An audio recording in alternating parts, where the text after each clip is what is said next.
I believe that I'm one of them kind of people that people like dealing with people local to where they are. So UK like buying from UK people.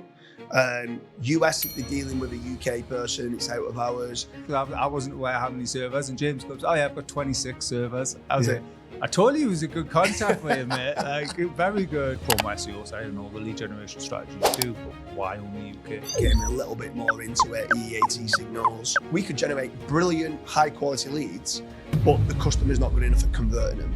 So for that reason, we've always got to make certain that we're doing quality control. That's what the account managers are there to do. Choosing the right businesses that have got a great brand, and then in time we can help them build the brand up. And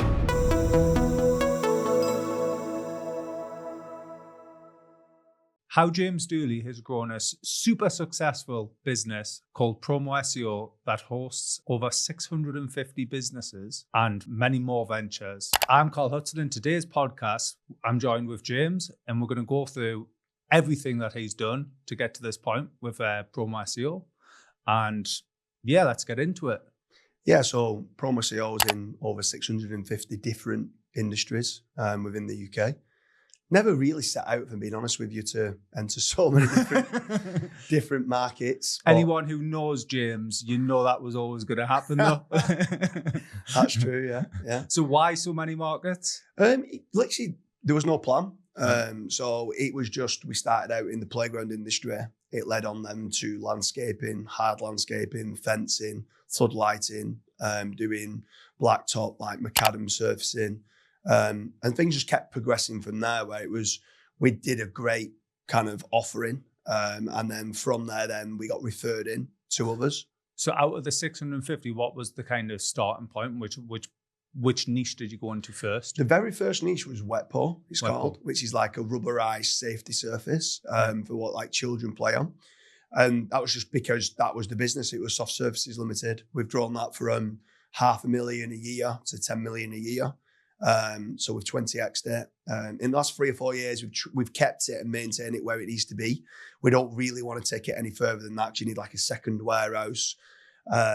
So we've just looked at profitability. Okay. But from there, in the last 15 years, from that start, from Soft Services, things just led into who do we work for? We work for playground equipment companies. So if we could get them busier, it would get us busier. Landscaping companies, we needed landscaping going around. So this is how you've ended up going into like different niches, basically almost like, I don't know, like a sub niche or like a partner niche. Yeah. Sort of go hand in hand with each other. Yeah, exactly that. Yeah. So we call it like growth by shouldering niches or neighbouring niches. And like one would feed the other.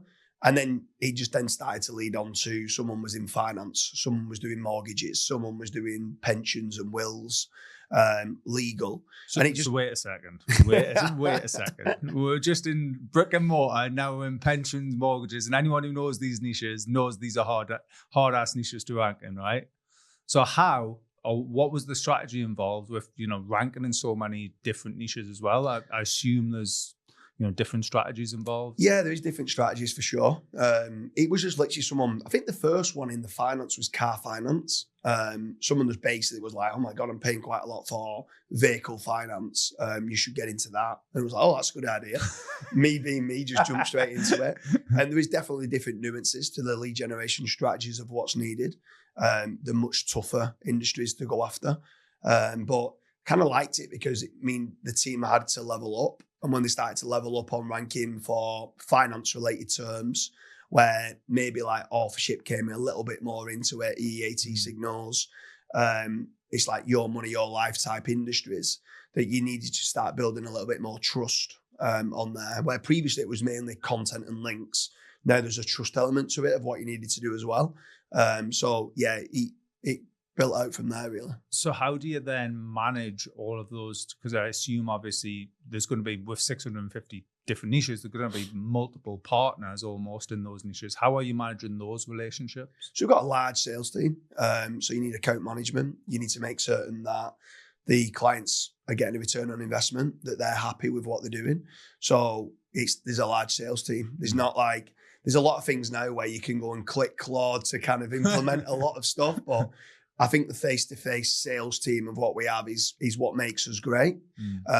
We're able to sit down and listen to our clients And as we sat down listening to the clients, we understand where they make profit and double down on those keywords. Where I think traditionally in SEO, I think a lot of people obsess over keyword search volume and CPC, like cost per click. And they think the highest cost per click means it's the most profitable service. It's not always the case. No. So in local lead generation, there's so many keywords that can make 10, 15,000 a month that might even show us only getting 20 monthly searches. And I've seen that myself where it doesn't even say. Sometimes it says zero search. And then obviously all of a sudden you rank for it and it's like, wow, this isn't zero search. Yeah, this is not zero search. So why have you only done UK?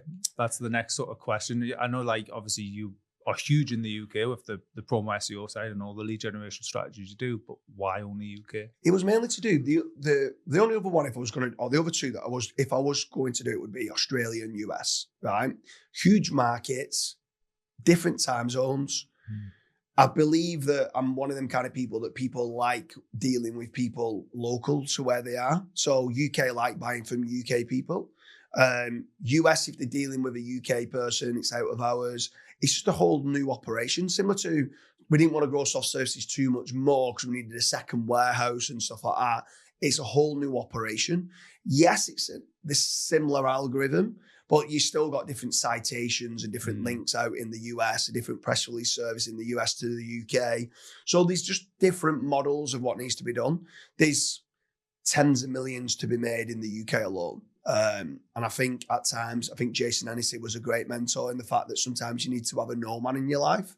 And I just think sticking in my lane in the UK and trying to become the largest lead generation agency and have the best service for growing businesses and just sticking to the UK and sticking to what I know is kind of why I've kept Promo SEO as a UK lead generation agency.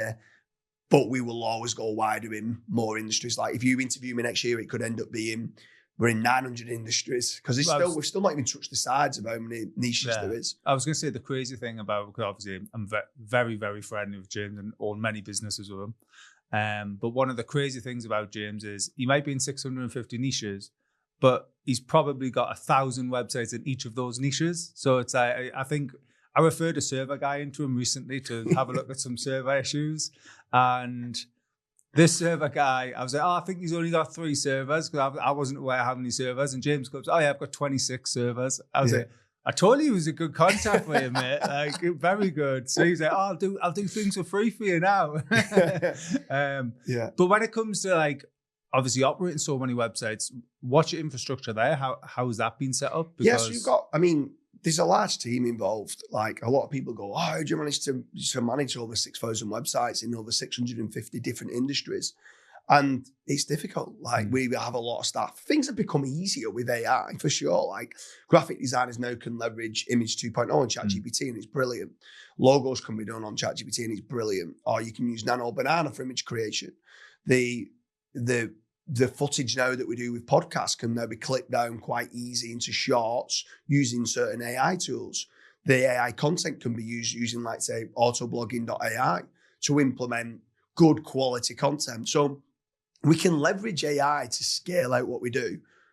But yeah, there's still a large team. The infrastructure behind it, there's a large sales team and they're bloody good at what they do. Clients are generally always happy because they're always getting a return on investment. I think the offering is brilliant at what we have. And then we've got link builders, we've got semantic SEO content writers, we've got technical SEOs within the team.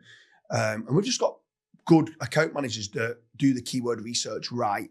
And I think that's where the key part is, listening to the clients, understanding that where they make the money and doubling down in them areas. When you do find them keywords, like you said, that get more search volume than what Ahrefs or SEMrush is showing, and then saying, okay, this is a profitable keyword, there's enough search for this, we might build a dedicated site out for that specific service. I guess it is sort of like panning for gold, isn't it? Where you have to just keep on digging and eventually you hit that little keyword, and no doubt James already has an AMD for it. But what would you say is the future then of Promo SEO? What do you envision the next 5-year, 10-year plan? So the 5 or 10-year plan, we want to be the largest lead generation agency in the UK. So what are you now, the second largest? I'd say Checkatrade is probably the largest. They're like a £4.1 billion business. Right. I want to build it to get a billion valuation. So we're on our road there. We're not there yet. So does that work from an asset value of the websites? That obviously your model is you own the websites, right? Yeah. So then the customers sort of almost get the leads. So does that just increase the asset value from the websites, or do you also then get involved in other businesses, and do they fall under as part of promo SEO? No, so the businesses that we invest into, so in time what starts to happen is we actually get certain businesses too busy. Which is a good problem to have, but it is a problem. So at that point, sometimes they come to me as an investorpreneur saying, we want you involved in our business. And at times I might be looking to do that and help their business to be able to deal with the leads better. The speed to leads important, and the conversion rate of the inquiries of what we're generating is important. So at times there could be an investment standpoint, but it's different to promo. Yeah. Promo SEO, we own the websites. It's completely risk-free for the business owners. They get the leads and they only pay on conversion. So it's a no-win, no-fee model of what's being set up. Yeah. The future is to get the £1 billion kind of valuation. Probably wouldn't even sell it then. Like, I want the team to kind of blossom and them to kind of grow out. Like let itself run almost. Yeah, exactly that. A lot of time now, I don't do business just for the monetary value. I enjoy what I do. I enjoy going on the Christmas stews with all the business owners and having a good time and stuff like that. Like, we like who we work with. We can be very selective with who we work with. It's probably generate anything from 80 to 100 leads a day from business owners coming to us wanting our lead generation service.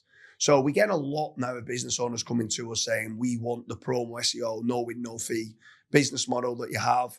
And we might reject 95%. They might not be ready yet for our leads. So if they're emailing from a James Dooley at hotmail.com, that email is not a professional email. It doesn't look good. They need to have a professional email being set up. The brand needs to look good online.